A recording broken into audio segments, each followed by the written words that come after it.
Iniciando a nossa atividade da manhã, vamos aproveitar o ambiente que nos acolhe, aqui onde estamos, envolvidos pelas vibrações sutis e delicadas dos amigos espirituais, que nesse momento envolvem a nossa mente, o nosso coração, envolve-nos espiritualmente, a fim de que possamos aurir benefícios inimagináveis para a nossa caminhada. Mesmo aqueles que nos acompanham de algum outro lugar, uma atmosfera refazente e acolhedora é criada para abraçar todos aqueles que sintonizam com o desejo de aprender e de melhorar. Recebamos então esse momento em nosso coração, através das sutilíssimas e delicadas vibrações irradiadas por corações amorosos que permeiam a nossa natureza, banhando-nos de luz e paz.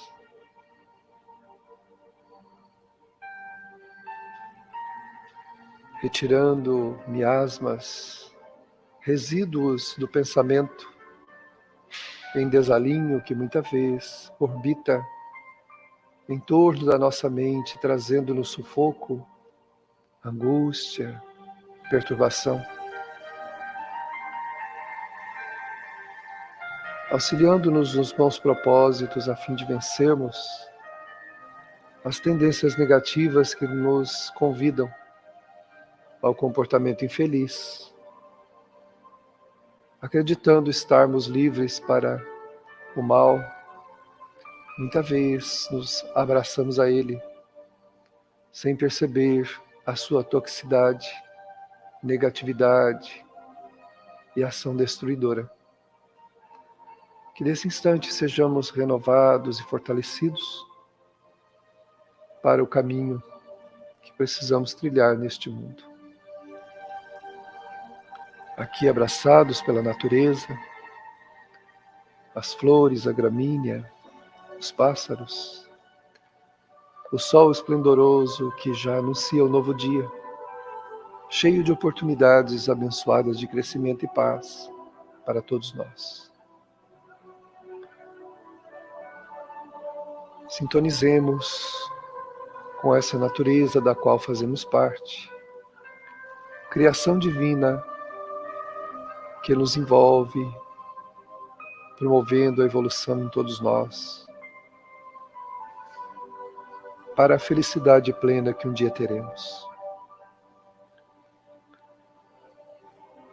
E assim envolvidos com um ambiente referto de recursos que nesse instante são absorvidos pela nossa natureza espiritual e física, vamos elevar o pensamento um pouco mais, deixando permear em nossa mente a alegria, a esperança, e procurar a figura meiga e doce de nosso Mestre Jesus. Da maneira como nós o concebemos, vamos pensar nele, para que as suas vibrações penetrem a nossa realidade espiritual, nossa mente e coração, e completamente envolvidos pelo seu amor, pela sua natureza angélica, queremos dizer-lhe: Senhor, aqui estamos mais uma vez para buscar a singela interpretação da mensagem que nos auxilie a refletir um pouco sobre a nossa vida, nossos compromissos e responsabilidades perante a existência. E assim te pedimos, Senhor, fortalecimento para a nossa vontade, determinação para as realizações que precisamos fazer, luzes para o nosso olhar, a fim de que ele repouse nas coisas boas e veja o que é produtivo e nobre na existência. Obrigado, Senhor, pelo amparo, pelas luzes, pelo bem, por tudo que temos recebido de Tua natureza amorosa e generosa, por Tua compaixão por todos nós. Amigos espirituais presentes, mestres de quem somos apenas aprendizes, nossa gratidão e nossa rogativa de que estejam conosco a partir desse instante e por todo sempre. Assim seja.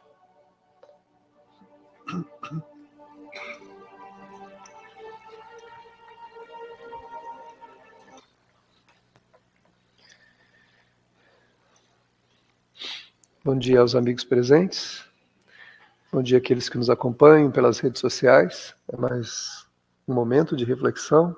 É uma alegria estarmos juntos nessa oportunidade em que agradecemos e nos colocamos para o estudo da obra da Psicologia Transpessoal de Joana de Ângeles, esta obra que nos ajuda no autoentendimento, nessa autocompreensão, no autodescobrimento, sem o qual nossa existência não terá muita valia.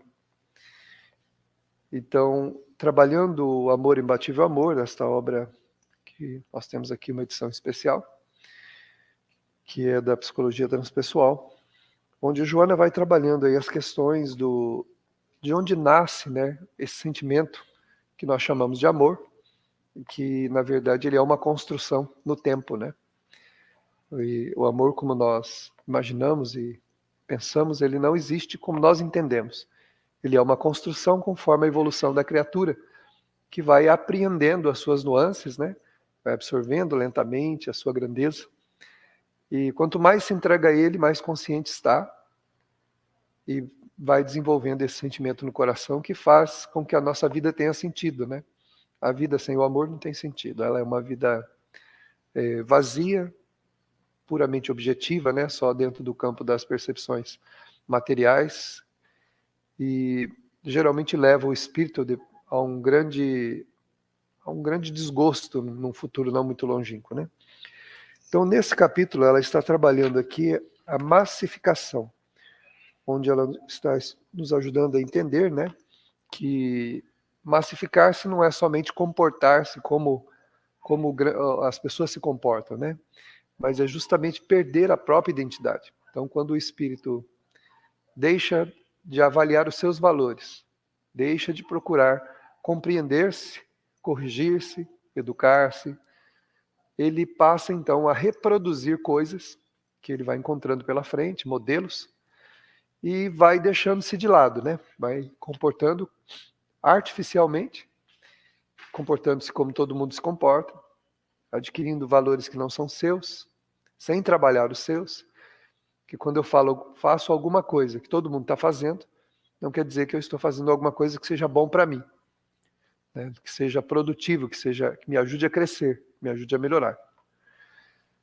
E essa massificação é isso, é mais do que simplesmente entrar no coletivo e viver coletivamente como todo mundo vive.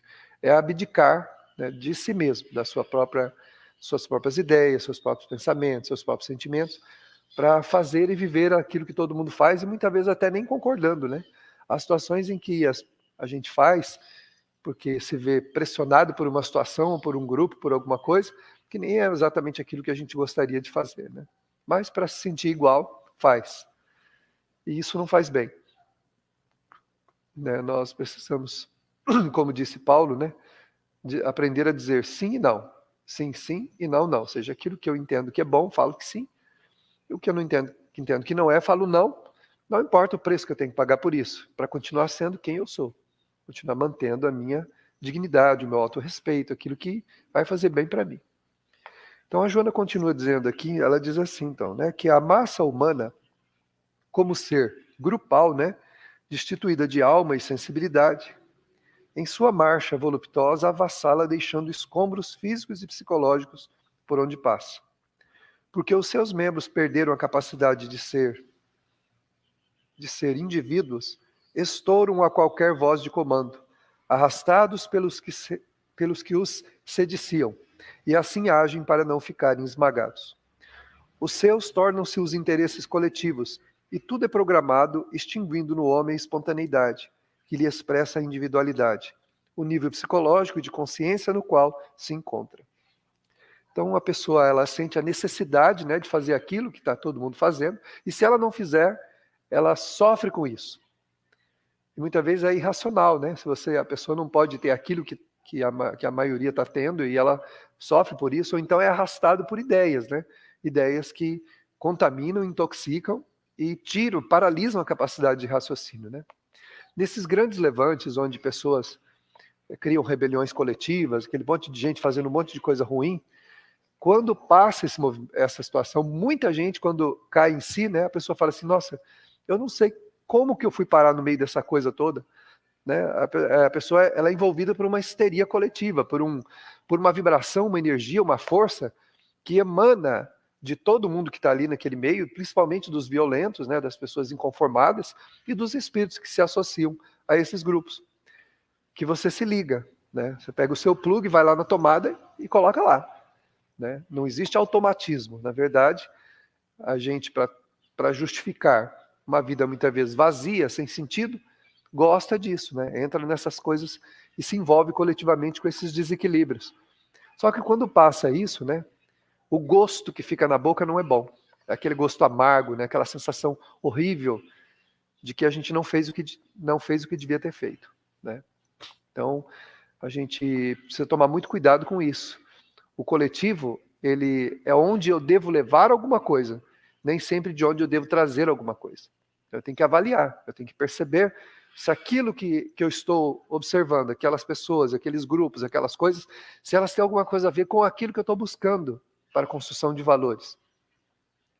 Porque se eu estou querendo ser uma pessoa melhor, se eu estou querendo vencer vícios, tendências, a violência e outras coisas, por mais que justifique, por mais que pareça lógica determinada coisa, eu preciso avaliar se aquilo é bom. Porque fazer o que todo mundo faz, ou fazer aquilo que se quer, sem raciocinar, sem pensar, não quer dizer que depois eu vá me sentir bem com isso. Pelo contrário. A gente só se sente bem fazendo o que deve, não aquilo que a gente quer fazer ou que está todo mundo fazendo, né? Então tem gente que se frustra porque não pode ter, né, o celular da moda, não pode ter a roupa que está todo mundo usando, não pode estar naqueles lugares onde gostaria, né? E vive amargurado, e a justificativa para essa amargura é não poder e ter exatamente essas coisas que todo mundo tem e faz. Quando em verdade não é isso, né? O pano de fundo não é esse. A frustração não vem do coletivo, ela vem sempre do individual. Quem sustenta a minha paz, o meu equilíbrio, a minha alegria, são os valores que eu tenho. Porque eu enxergo o mundo conforme esses valores. Então, mesmo que eu me massifique no hábito, na conduta, no comportamento, não existe isso a nível individual. Cada espírito experimenta individualmente aquilo que os seus sentimentos indicam. Então a gente tem que estar sempre focado nisso, né? Por isso que a doutrina espírita ela diz que a nossa evolução, o nosso crescimento espiritual vai vir da procura e da busca sempre da gente ser uma pessoa melhor, que é o que nós viemos fazer na Terra.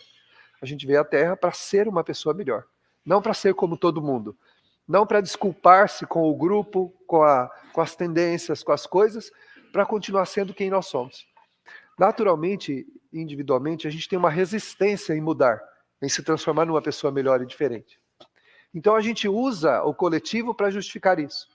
Prefere se massificar, fazer o que está todo mundo fazendo, do que olhar para si e verificar o que está precisando fazer para ser uma pessoa melhor. O que eu tenho que lutar? O que tem em mim? Qual é a tendência que me rebaixa, que me nivela negativamente, que me leva para aquilo que eu não devo fazer? Então, isso eu preciso combater, né?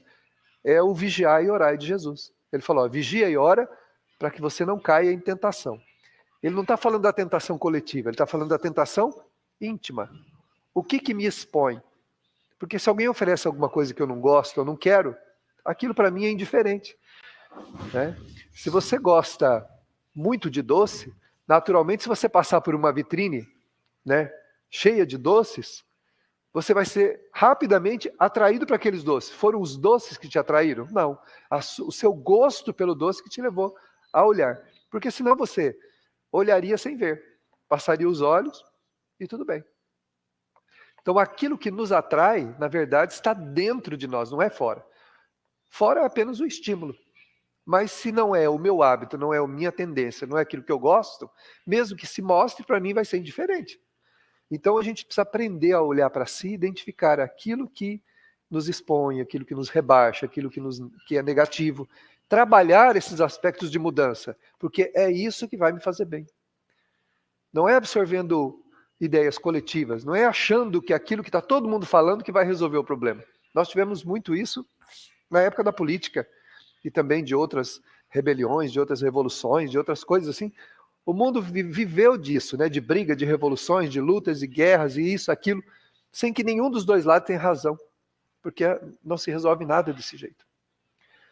O mundo vai mudar não é com a mudança das instituições, mas com a mudança do ser humano. Quando cada pessoa for melhor, o mundo naturalmente será melhor. Nós teremos instituições melhores, não teremos mais guerras, nós teremos tudo melhor, porque o ser humano mudou. E essa é a função, inclusive, do Espiritismo. Ajudar o ser humano a se tornar melhor. Essa é a proposta da doutrina espírita. Ela é uma doutrina individual de efeitos coletivos, né? Mas ela é individual, para cada um. Você absorve, você lê, você estuda, você medita e você muda. Naturalmente, a sua mudança vai se refletir no coletivo, mesmo que o coletivo não perceba. Porque uma pessoa equilibrada, num ambiente conturbado, ela é um ponto de equilíbrio ali dentro. Ela vai irradiar equilíbrio. E, de alguma maneira, vai amenizar o desequilíbrio que existe ali naquele lugar. Isso funciona dentro da família, dentro da nossa casa, dentro do nosso círculo de trabalho, no círculo religioso. Onde quer que a gente estiver, a gente pode ser esse ponto de equilíbrio e de paz, se a gente tiver assim. Se não, se a gente entrar na onda, né, ou entrar naquilo que todo mundo fala, pensa e a forma como todo mundo age, nós vamos ser mais alguém colocando mais desequilíbrio no desequilíbrio que existe, coletivamente. Então, ninguém vai desencarnar no coletivo, vai desencarnar sozinho, individualmente. E vai enfrentar a si mesmo, vai olhar para si. E não vai ter, o coletivo não vai existir nesse momento. Quando o espírito passa para a vida espiritual, ele passa sozinho para lá. Você encontra a sua própria consciência. Você olha para si mesmo. Não tem como você se desculpar com a moda, com os hábitos, com aquilo que estava todo mundo fazendo, com aquilo que era... mas isso era oferecido, tal. Não, isso não funciona. Porque cada um de nós fazemos o que a gente faz por razões muito próprias. Não por causa dos outros ou por causa de alguma situação ou outra. Nós fazemos porque a gente quer fazer. Por razões próprias, né? Então, o que a gente precisa mudar, né? Mudar valores, né? A nossa vida está baseada nos valores que nós temos. Esses valores, eles são nobres, né? Eles são nobres. Se eles são nobres, eles vão nos promover. Mas se eles não forem nobres, eles vão degenerar a nossa natureza espiritual. Vão nos colocar numa condição ruim, que vai fazer com que a gente crie comprometimentos e dores para poder depois ter que enfrentar. Então, se esses valores são nobres, né, a gente precisa, nesse sentido, sempre perder a noção do coletivo. Sempre não se permitir massificar quando se fala de valores. Os valores que eu experimento têm que ser meu, não porque eu fui convencido a pensar daquele jeito. Eu preciso avaliar, verificar minhas tendências, verificar aquilo que eu penso e sinto que não é bom e começar a trabalhar no sentido contrário, né? Então, no Evangelho segundo o Espiritismo, Allan Kardec fala que fora da caridade não tem salvação para nós, ou seja, a caridade moral e a caridade material. Começar, em vez de eu me rebelar contra o mundo, contra os sistemas que existem no mundo, as instituições, que elas não são nada mais do que reflexo de nós mesmos, aí funciona o coletivo. O que é uma instituição política, uma instituição religiosa, uma instituição social? Ela é o quê? Ela é o produto, né? Ela é a média daquilo que todas aquelas criaturas esposam e que se reflete, então, ali, naquela estrutura ali. Se pegar aquela estrutura, se pegar cada um de nós, tem um pouquinho de cada um de nós lá. A gente briga, xinga os políticos, briga fala que existem religiosos inescrupulosos, que é isso, aquilo, tá bom, eles são sim. Mas observa eles se não tem um pouquinho de nós em cada um deles. Tem. Olha a nossa natureza, olha as coisas erradas que a gente ainda guarda no coração e na mente, né? Os meus valores são completamente nobres. Então, o que a gente faz? Aí a gente usa das justificativas que são apresentadas coletivamente, porque dizem que aquilo vai resolver a situação. Quando, em verdade, não resolve nada. Né? Brigar, pegar armas, fazer guerra, nunca resolveu nada na humanidade. Só deixou para trás o quê? Um rastro de destruição, dor e lágrimas, que os próprios espíritos, quando voltam nas obras, né, psicografadas, contar essas histórias, falam nisso. Falam que isso não adiantou nada. Que é pior, muitos desses que fizeram isso se comprometeram por séculos, por dores que causaram, por situações que fizeram, né, para resolver a situação. Não, na verdade, o que a pessoa muitas vezes faz? Para justificar, para poder colocar em prática a sua violência, a sua inconformação, os seus estados de almas, né, de desequilibrados, ela usa aquela situação para botar isso para fora, para vomitar tudo isso. Mas só que a consequência que se cria disso se perpetua no tempo. E o espírito vai enfrentar isso individualmente. Aí não funciona o coletivo. Se eu uso o coletivo para justificar uma violência minha, depois do enfrentamento dela é individual. Sou eu que vou experimentar angústias, depressão, desgosto e outros sentimentos que vão permanecer em mim como um processo de consciência culposo, né? Que fica me atormentando ali para poder ser resolvido. Então a gente precisa observar individualmente como é que são os nossos valores, né? Nós temos hábitos, né? Como é que funciona? Muitas vezes a gente usa a mentira, usa a desonestidade, usa o desrespeito para poder dar vazão a esse mal, né? Só que a gente acha que isso está oculto, mas não está oculto. Primeiro que, espiritualmente, o mundo espiritual vê tudo que a gente faz, cada vírgula, e faz questão de escancarar isso, porque quem observa esse mal que a gente pratica são espíritos infelizes, que não querem a felicidade de ninguém. Então a função deles é escancarar tudo isso para que tudo realmente vire um caldeirão aí fervendo, né? Porque os seres do bem fazem o quê? Quando vê que a gente não está bem, fazendo alguma coisa ruim, eles se aproximam de nós e tentam conversar conosco, tentar mudar a gente, mudar uma ideia nossa. Os espíritos inferiores querem que o caldeirão derrame mesmo. Então eles vão até nos ajudar a praticar o mal. Eles vão até nos ajudar. Você tem aí um princípio de incêndio, tem uma brasa, eles falam, oba, aqui tem uma brasa. Então vamos soprar essa brasa. Então eles sopram, ou seja, eles jogam na mente e no sentimento razões e vibrações que nos ajudam a gente a se inflamar.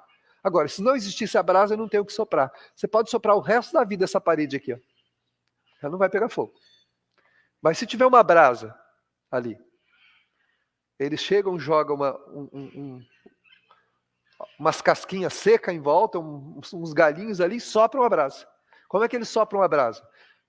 Falando conosco, isso mesmo, você está certo, as coisas têm que ser resolvidas assim, vai para frente, vai para cima, briga, luta, é isso aí, vai lá, xinga, deprecia, faz o que você puder, vai lá, faz aquele ato lá, você tem direito, você é humano, né? Você é humano, isso faz parte da natureza humana, vai lá e faz. Isso é soprar a brasa. E junto com isso eles nos fortalecem vibratoriamente, porque encontram o nosso coração desguarnecido, completamente livre para ser estimulado negativamente. E aí a gente se levanta e vai. Mas tudo isso estava onde? Então o que o coletivo faz? O coletivo só sopra a brasa de cada um de nós. Então a gente precisa, mais uma vez, né, lembrar que nós somos cristãos. Então antes de você se levantar contra alguém, desejar a morte dos outros, a destruição de alguém porque ela não pensa como você, de tentar depreciar negativamente qualquer coisa que seja, porque é diferente do seu pensamento, da sua forma de enxergar, da sua forma de agir. Antes de cada uma coisa disso, lembra de uma coisa, você é cristão. Se você é cristão, essa não é a sua atitude. Toda a humanidade é o que nossa? Nossa família. Somos irmãos. Você está desejando a morte do seu irmão. Você está desejando a destruição do teu irmão. Você está fazendo mal contra quem? Contra um irmão seu. E isso é o que a consciência vai nos cobrar depois. Essa coisa. Mas não era teu irmão? Por que você desejou isso? Desejou por razões muito próprias. Por valores equivocados. Né? Então, em vez da gente se melhorar, a gente acha que tem que resolver tudo e resolver da forma como a gente imagina, e copiando hábitos, né? Entrando no coletivo e absorvendo toda aquela tendência de pessoas que têm interesses próprios também, por causa daquilo. Então, a pessoa, como ela também não teve as suas vontades atendidas, então ela cria um levante e vai todo mundo atrás. Né? Ela cria um levante e vai todo mundo atrás brigar. E quem vai atrás, depois, quando se vê sozinho, se pergunta, por que eu fiz isso? Quanta vez a pessoa para, né? Fala assim, nossa, principalmente depois que tudo complica, né? Quando a consequência chega. Porque às vezes tem consequências, depende do tipo de comportamento, tem consequências graves. Por causa de um comportamento, onde eu justifico com o coletivo a minha atitude, depois na esfera pessoal eu vou experimentar a consequência dolorosa daquilo. Né? Isso é terrível. A gente precisa pensar isso. Então, sempre avaliar os nossos valores. Nós somos cristãos. Como cristãos, nós não vemos as pessoas como nossos inimigos. Jesus pediu para orar até pelo inimigo. Ora pelo teu inimigo, por quem te calunia, por quem te persegue. Faz bem aquele que te quer mal, que fala mal de você. Isso é a orientação de Jesus. Então justifica eu ter esses sentimentos que eu tenho contra as instituições, contra as pessoas, contra as decisões coletivas, porque as pessoas pensam diferente de mim. Não justifica. Se ele pediu para amar até o inimigo, como que justifica? Não justifica. Aquela pessoa que eu olho e vejo nela, eu vejo nela um monstro. Olho para ela e não consigo ver ali o meu irmão, vejo um monstro, porque contraria os meus valores, é o meu orgulho que está fazendo eu enxergar assim. Se existisse um espelho espiritual, e eu pudesse naquele momento olhar esse espelho e me ver, eu não sentiria muito motivado assim a achar a pessoa um monstro. Se eu conseguisse me ver no espelho, num espelho espiritual, que mostrasse a minha natureza, mostrasse quem eu sou, mostrasse verdadeiramente as minhas intenções, o que eu faço, o que eu penso e o que eu sinto, se ficasse ali tudo escancarado, certamente eu não me motivaria a achar aquela outra pessoa como um monstro. Eu ia olhar para ela, assim como eu teria compaixão dessa imagem que eu estou vendo, né? Eu teria compaixão também das atitudes alheias.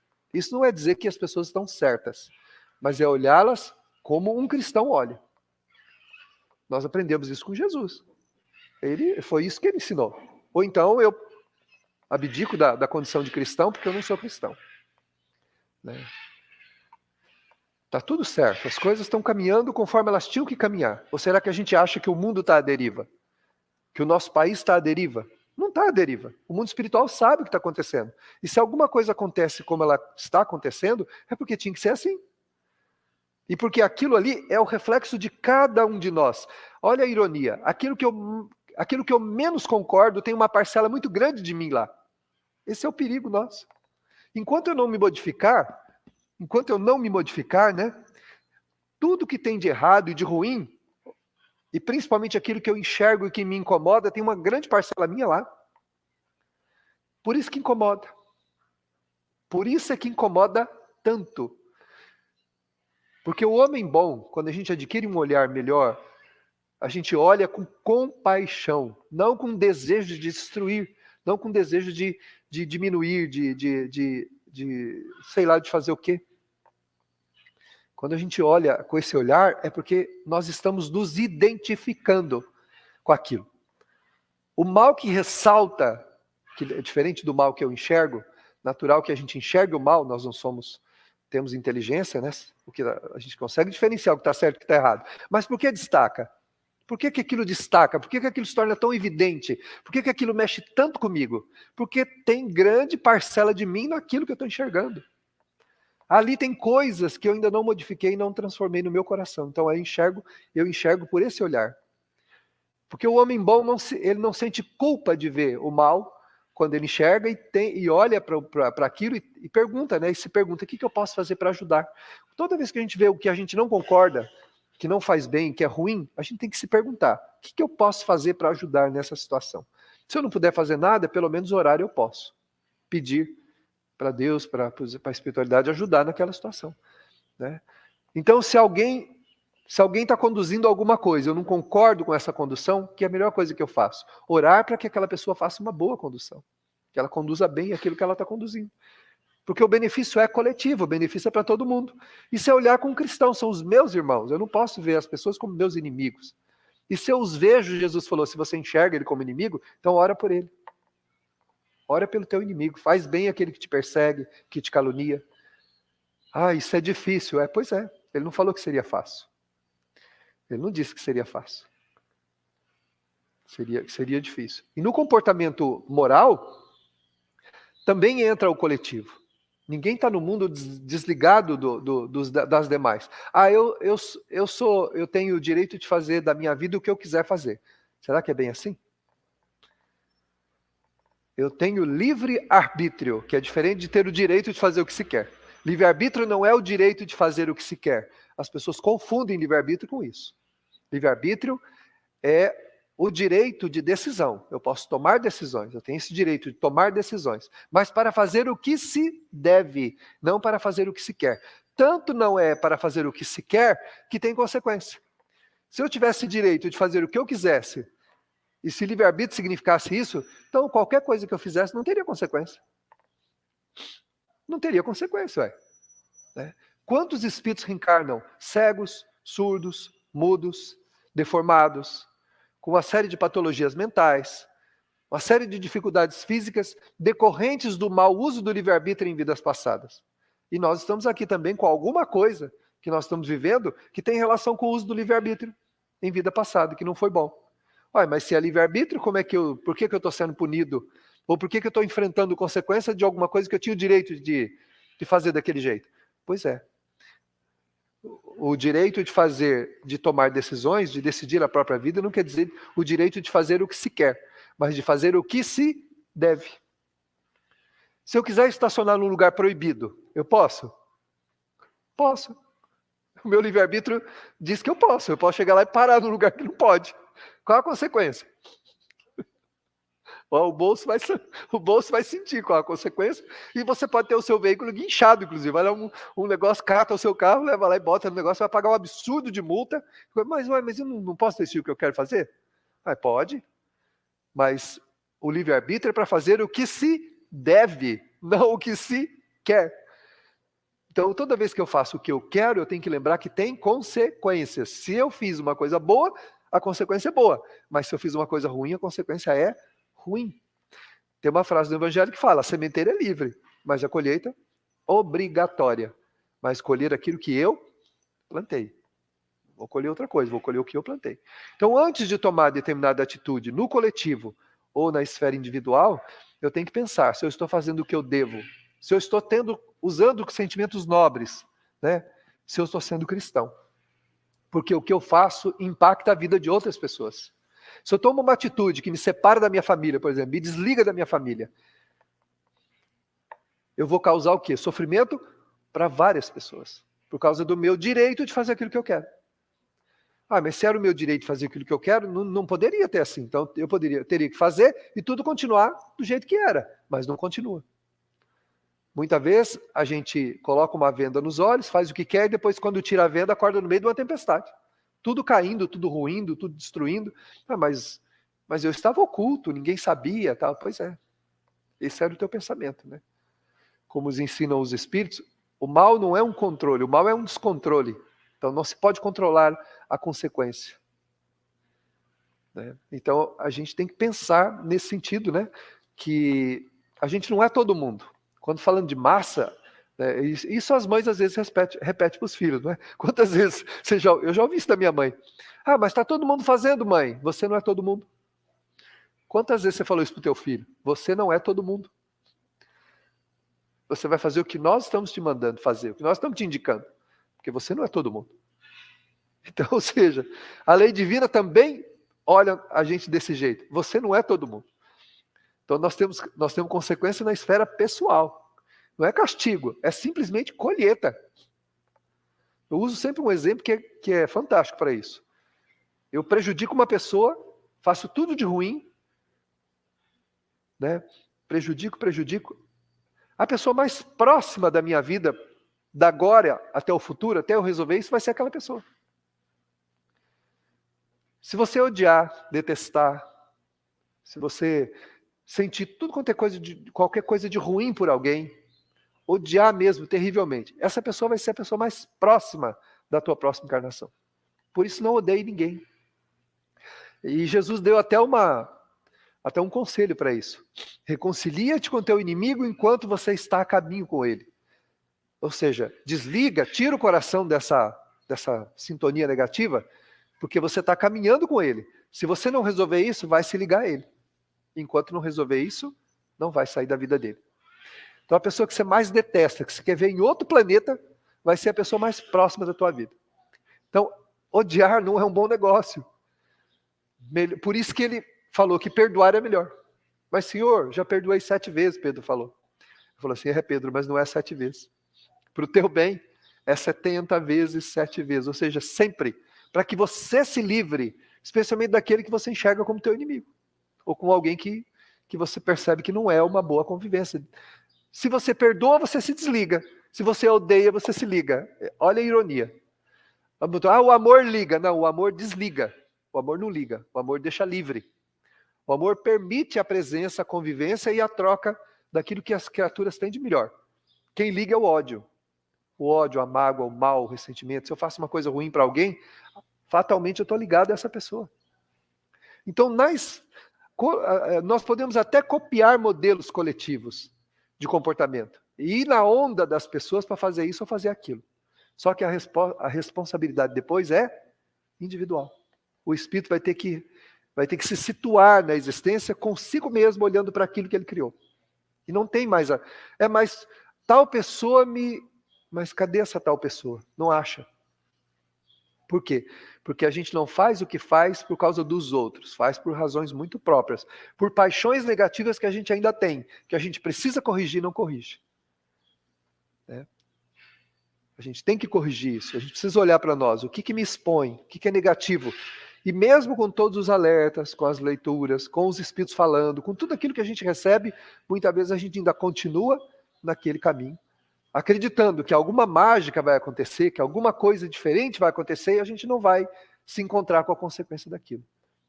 Muitas vezes a gente tem aquele ditado popular, a gente paga para ver, né? Pois é, não precisa nem pagar para ver nesse sentido. Vai ver mesmo, né? Sim. Você ficou incomodado com o livre-arbítrio, né, Gerson? Então,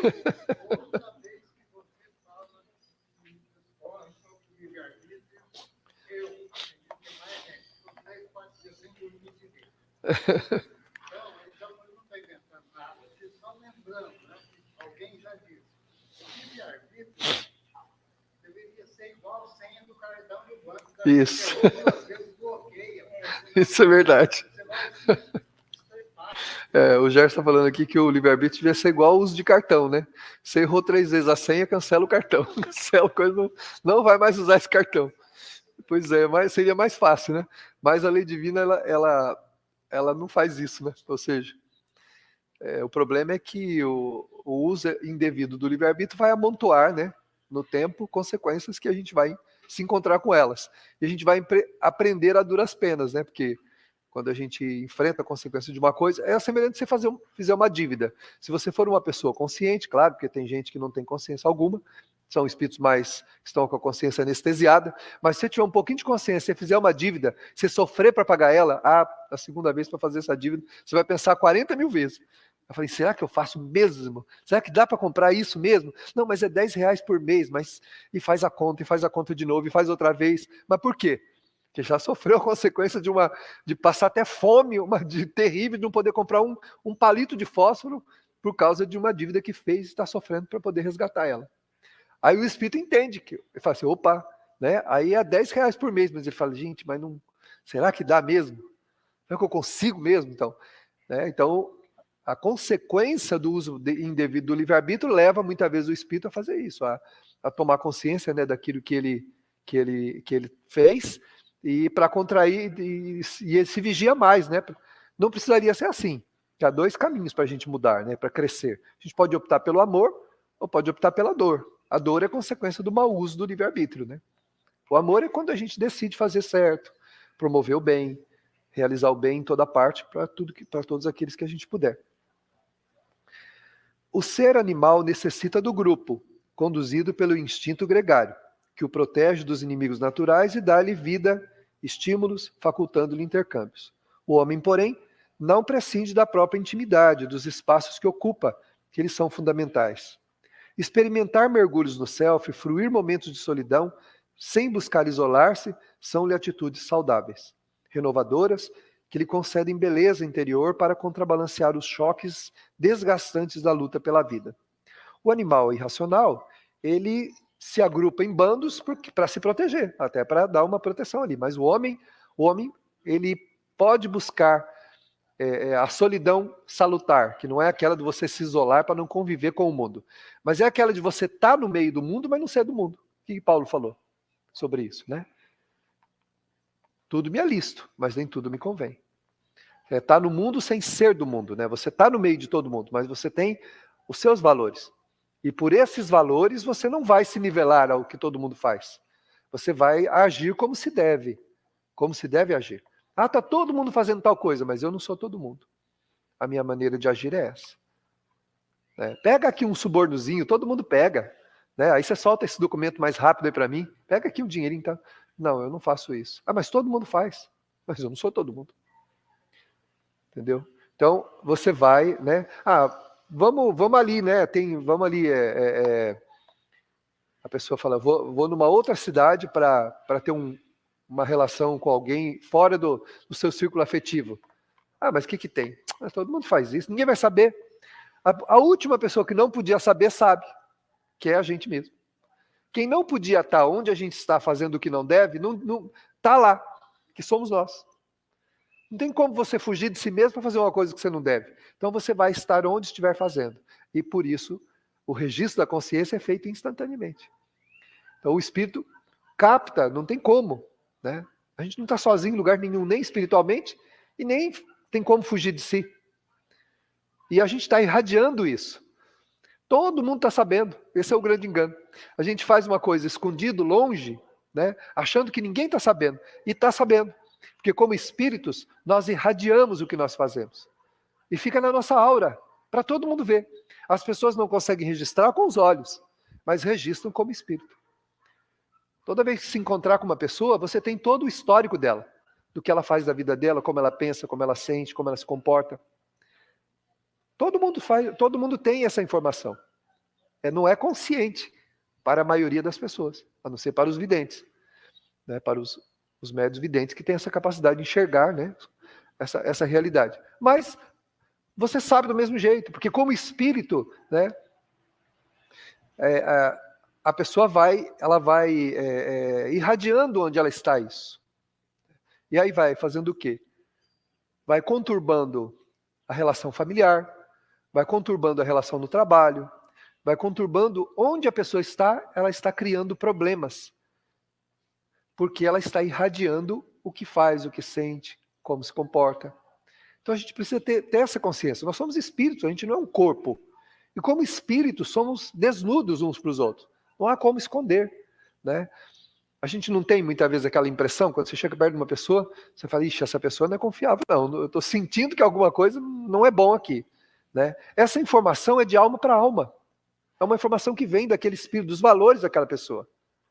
E pode não ser que ela não é que ela seja uma má pessoa muitas vezes, mas é uma pessoa que tem valores diferentes dos seus. Então há um entrechoque ali. Você olha e ela faz coisas que você não tem hábito de fazer e não gosta. Então aquilo te incomoda.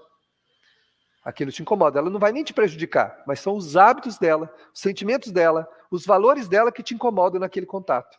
Você não conhece ela, mas tem todas as impressões do que ela é, do que ela faz e de como ela se comporta. Então não tem como ninguém esconder nada de ninguém, até porque a vida é assim. A vida é isso, a vida é aberta para que as criaturas se entrelacem e aprendam e cresçam com a experiência coletiva, mas com as ações individuais, onde a gente aplica o que nós fazemos. Eu nunca vou conseguir explicar para a minha consciência que eu fiz uma coisa porque o coletivo estava fazendo.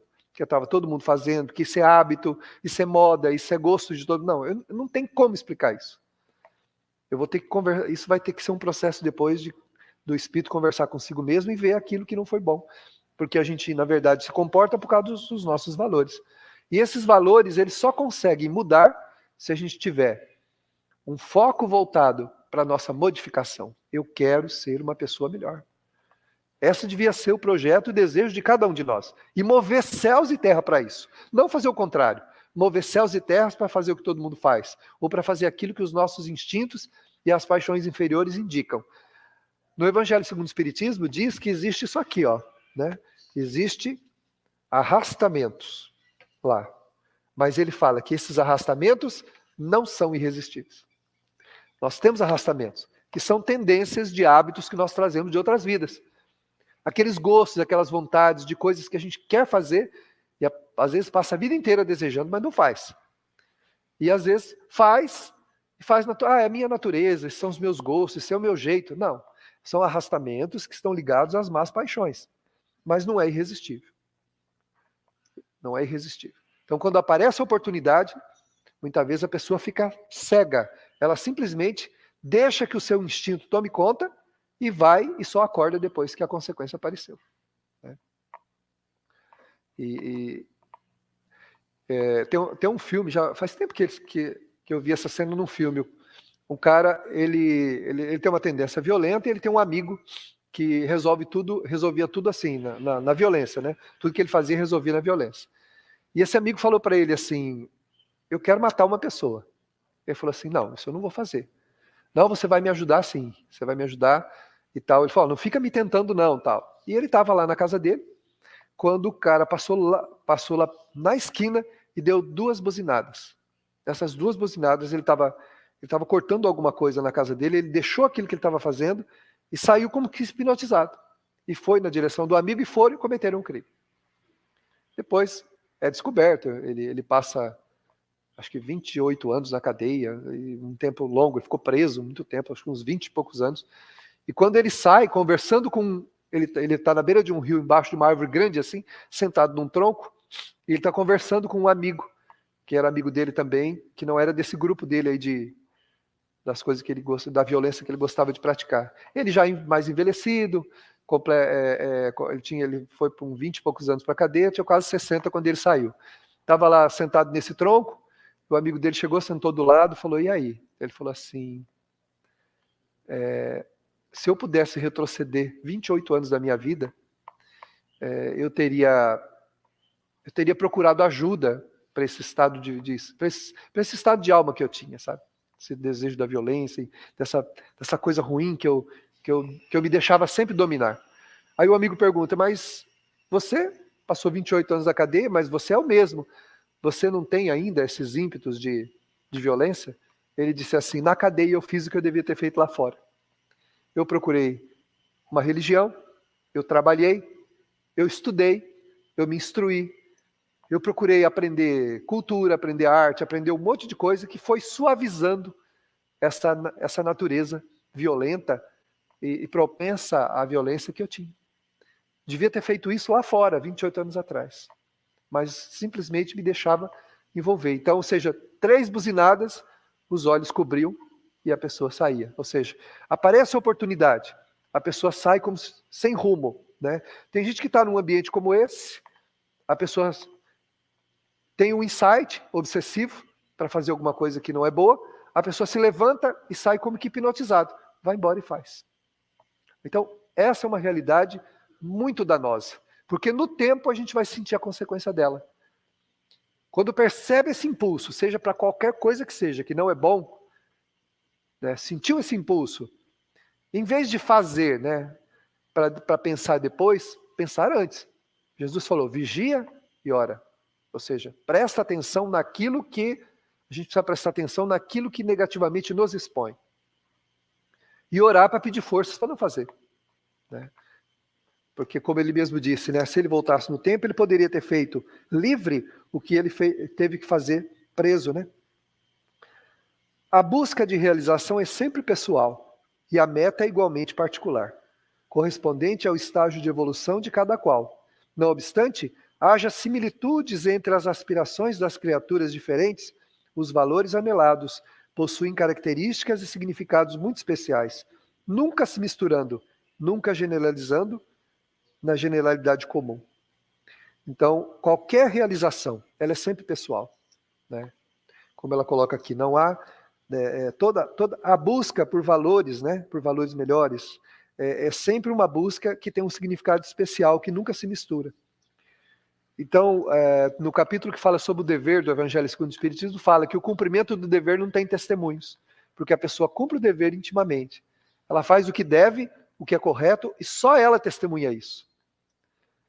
Só ela testemunha isso. Porque as razões pelas quais a gente faz o que faz, só nós sabemos. Por que eu faço o que eu faço? A razão só eu sei. As pessoas podem ter uma interpretação diferente, mas eu sei. Eu sei por que eu estou fazendo aquilo que eu estou fazendo. Eu posso convencer o mundo, mas não posso convencer a mim mesmo. Porque eu sei as razões pelas quais estou fazendo o que eu faço. E se eu estiver mentindo, eu posso enganar todo mundo. Não consigo enganar a mim mesmo. Porque a última pessoa que podia estar onde eu estou, fazendo o que eu estou fazendo, sou eu e eu estou lá. Não tem jeito. Entendeu? Não tem como. A gente vai estar presente sempre onde o nosso desejo, a nossa vontade. Jesus falou, onde tiver o teu tesouro, aí estará o teu coração. Então, ou seja, a gente vai estar fazendo o que está fazendo, movido pelas paixões inferiores, ou pelos valores nobres que a gente está tentando conquistar. Mesmo que seja por disciplina. A gente precisa fazer o que deve, não aquilo que quer. E nós não sofremos por causa dos problemas coletivos, nem por causa da família, nem por causa dos filhos, nem por causa do problema do país, nem por nada. O sofrimento é por causas individuais e próprias, como a realização também é. O que eu experimento como sentimento, as minhas fraquezas, as minhas fragilidades, elas têm razões que estão em mim, não são coletivas. Não é porque o país, não é porque as pessoas, não é porque tal coisa, não é porque a pessoa fez isso para mim, não é porque a minha família, não. Tudo o que eu sinto tem razão muito própria, está fundamentado no meu sentimento, nos meus valores. E não melhorar esses valores vai continuar me expondo aos males que vai chegar um determinado momento que não vai ter outro jeito. Conduzido pela dor, eu vou ter que raciocinar a respeito deles e vou começar a mudar. Né? A dor é mestra, ela acompanha a vida da gente. A gente pode não precisar da ajuda dela, como a gente pode precisar da ajuda dela. Não é obrigatório que a gente sofra, mas a gente pode optar por sofrer. Né? Quando eu decido, né? Quando eu faço alguma coisa que é contrário àquilo que deve ser feito, eu estou naturalmente assumindo o compromisso com a dor, que é uma mestra que vai comigo. E ela me ensina.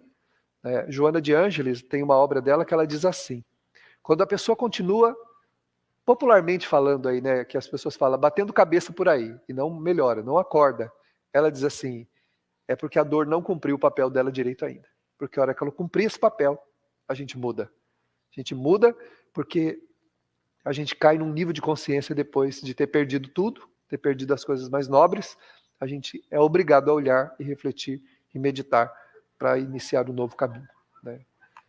Então esse é o convite da benfeitora, né, dessa obra, para a gente lembrar que o amor passa por essas nuances, pela mudança de valores, pela observação que a gente tem que fazer, né, em relação ao que a gente sente, ao que a gente pensa e ao que a gente faz.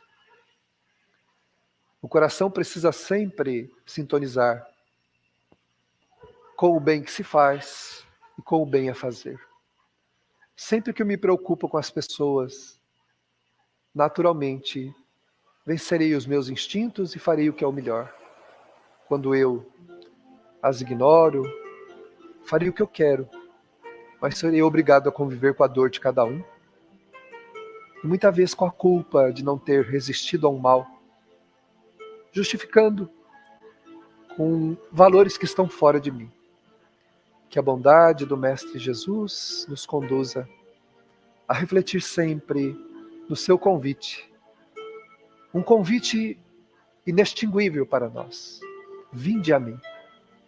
Se nós queremos ter uma vida moral saudável, uma vida material saudável e espiritual, façamos o que ele nos indicou,